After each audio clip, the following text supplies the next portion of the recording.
तो दोस्तों इस वीडियो को लाइक करें, चैनल को सब्सक्राइब करें, बेल आइकन दबाएं और अपने यार दोस्तों में, रिश्तेदारों में व्हाट्सएप, फेसबुक और इंस्टाग्राम और स्नैपचैट पे शेयर करें। दोस्तों, क्या आप जानते हो दोस्तों कि इंडिया में मुस्लिम कब और कहाँ से आए थे और कारण क्या था उनका आने का? आप कारण जानते हो? नहीं जानते? तो चलो आज मैं आपको पूरी वीडियो दिखाता हूँ कि कारण क्या था और क्यों आए मुस्लिम इंडिया में। आज हमारे देश भारत में लगभग 14% मुस्लिम आबादी रहती है और अगर हम भारत के प्राचीन इतिहास को देखें तो पता चलता है हमारे देश में हमेशा से मुसलमान नहीं रहते थे। तो ऐसे में सवाल ये उठता है कि इस्लाम धर्म की शुरुआत सऊदी अरब से हुई तो यहाँ पर आने वाला सबसे पहला मुसलमान था कौन, और कौन था वो जिसके जरिए भारत में मुसलमानों की संख्या बढ़ी और लोगों ने इस्लाम कबूल किया। आज हम अपनी वीडियो में इसी बात की चर्चा करेंगे, तो जानने के लिए वीडियो में हमारे साथ अंत तक बने रहिए। चलिए शुरू करते हैं। यूँ तो भारत में पहले भी मुसलमान व्यापार के लिए आते थे। अरब के लोग भारत से काली मिर्च और मसालों का व्यापार करते थे।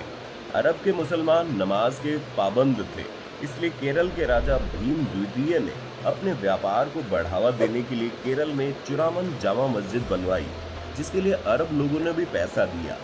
लेकिन उस वक्त वो लोग सिर्फ और सिर्फ व्यापार को ही अपना मकसद रखते थे। कई इस्लामिक धर्मगुरु भी भारत आए और इस्लाम का प्रचार किया, लेकिन उनका मकसद कोई भी जंग करना या भारत में अपनी सत्ता जमाना नहीं था। भारत आने वाला सबसे पहला आक्रमणकारी मुसलमान मोहम्मद बिन कासिम था, जो 694 ईस्वी में ताइफ में पैदा हुआ। सिर्फ 5 साल की उम्र में उसके बाप की मौत हो गई थी, जिसकी वजह से ज़्यादा पढ़ाई लिखाई न कर सका। लेकिन मोहम्मद बिन कासिम बचपन से बड़ा होशियार और चालाक इंसान था, साथ ही वो खूबसूरत भी बहुत था। मोहम्मद बिन कासिम इराक के खलीफा हुज्जाज बिन यूसुफ का भतीजा था, इसलिए बहुत ही कम उम्र यानी 17 साल की उम्र में वो फौज में भर्ती हो गया और काबिल होनहार सिपाही साबित हुआ। दोस्तों, असल कहानी की शुरुआत यहाँ से होती है। हमारे देश भारत में सिंध राज्य हुआ करता था, जो पाकिस्तान में मौजूद है। सिंध पर राजा दाहिर और उसका भाई घसिया दोनों आधे शासन करते थे। इन दोनों भाइयों में लड़ाई उस वक्त शुरू हुई जब राजा दाहिर ने अपने पंडितों के कहने पर अपनी सगी बहन लाडी से शादी कर ली, क्योंकि पंडितों का कहना था कि वो बड़ी किस्मत वाली है, जो भी इससे शादी करेगा वो इस राज्य पर शासन करेगा। जब इस बात की जानकारी राजा घसिया को हुई तो बहुत नाराज हुआ और उसने राजा दाहिर पर हमला करने का फैसला ले लिया। जब तक राजा घसिया राजा दाहिर पर हमला करता, उसे अचानक चेचक की बीमारी हो गई और इसी बीमारी के चलते उसकी मौत भी हो गई। राजा दाहिर बड़ी अकड़ और घमंड के साथ शासन करने लगा, क्योंकि उसका पूरे सिंध पर अकेले का कब्जा हो गया और उसने अपने पंडितों पर और ज़्यादा विश्वास कर लिया। राजा दाहिर एक जालिम और कट्टर दिल वाला इंसान था। वो अपनी जनता पर बहुत जुल्म करता था और सारी जनता उसके जुल्म और सितम से बड़ी परेशान थी। उसी दौरान श्रीलंका के गवर्नर ने इराक के गवर्नर को बहुत सारे तोहफे देने के लिए एक जहाज़ रवाना किया। उस जहाज़ में कुछ औरतें और आदमी हज के लिए भी गए। जब ये जहाज़ सिंध की तरफ से निकला तब लुटेरों ने बंदरगाह पर इसे लूट लिया और उसमें सवार सभी लोगों को मार डाला। इस जहाज़ में से एक इंसान बच गया, जो किसी तरह भागकर इराक के गवर्नर के पास पहुंचा और उससे सारी बात बताई। इराक का गवर्नर हज्जाज बिन यूसुफ उस वक्त बहुत ही जंगी मामलात में लगा हुआ था, इसलिए उसने इस मामले को खत के जरिए निपटाना बेहतर समझा और उसने राजा दाहिर को खत लिखा और कहा हमारे हुए नुकसान की भरपाई करे और लुटेरों को उनके किए की सज़ा दे। लेकिन राजा दाहिर ने खत पढ़कर ऐसा नहीं किया और उन लुटेरों को सज़ा देने से इनकार कर दिया। राजा दाहिर के इस रवैये से इराक का खलीफा बहुत ज़्यादा नाराज़ हो गया और उसने भारत पर हमला करने का फैसला ले लिया। अब ये बात है 712 की, जब मुसलमानों ने भारत पर पहला सफल आक्रमण किया। उससे पहले सारे ही आक्रमण नाकाम रहे और ये आक्रमण करने वाला यही इंसान था मोहम्मद बिन कासिम, जिसके अंडर में अरबों ने पहली बार भारत पर जीत हासिल की। जब मोहम्मद बिन कासिम ने फौज लेकर भारत पर चढ़ाई की तो राजा दाहिर की फौज मोहम्मद बिन कासिम के आगे बहुत जल्दी घुटने टेक गई, क्योंकि मोहम्मद बिन कासिम को किले का रास्ता बताने में किसी और का हाथ नहीं बल्कि खुद राजा दाहिर की पत्नी का हाथ था, और इसी वजह से वो आसानी से बहुत जल्दी किले में घुस गया।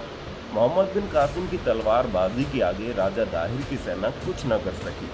उसने हार मान ली और जल्द ही राजा दाहिर भी मोहम्मद बिन कासिम के हाथों मारा गया। राजा दाहिर की रियासत को जीतने के बाद मोहम्मद बिन कासिम ने सिंध की दूसरी रियासतों पर भी हमले किए और उन्हें भी जीत लिया।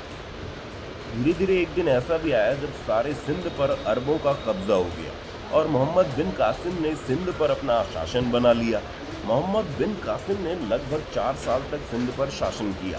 सिंध की गद्दी संभालते ही मोहम्मद बिन कासिम ने सबसे पहले ऐलान किया कि जो लोग अपनी खुशी से इस्लाम कबूल करना चाहते हैं वो इस्लाम कबूल करें, और जो लोग अपने पहले मजहब पर रहना चाहते हैं उन्हें पूरी आज़ादी है।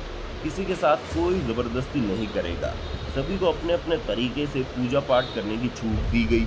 मोहम्मद बिन कासिम गरीबों और अमीरों के साथ भी भेदभाव नहीं करता था, वो सबसे एक जैसे तरीके से मिलता था।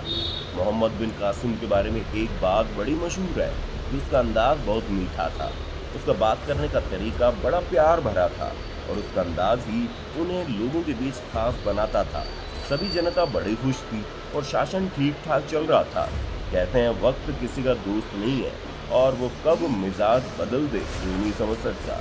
अभी इस बात का अंदाज़ा आपको मोहम्मद बिन कासिम की दर्दनाक मौत के बारे में जानकर लग जाएगा। वो इंसान जिसके बारे में बड़ी बड़ी फौजी हार मान रही थी, भारत में सिंध पर हमला करके उस पर जीत हासिल करके अपना झंडा लहरा चुका था। इतनी कम उम्र में वो मौत के सामने हार मान जाएगा, ये किसी ने सोचा भी नहीं होगा। इस बात को जानकर आपको हैरानी होगी, मोहम्मद बिन कासिम की मौत सिर्फ 20 साल की उम्र में हो गई, और उसकी मौत कोई हादसा नहीं और ना ही वो किसी लड़ाई में मारा गया, बल्कि उसकी मौत उसके अपने हुक्मरानों द्वारा दी गई मौत थी।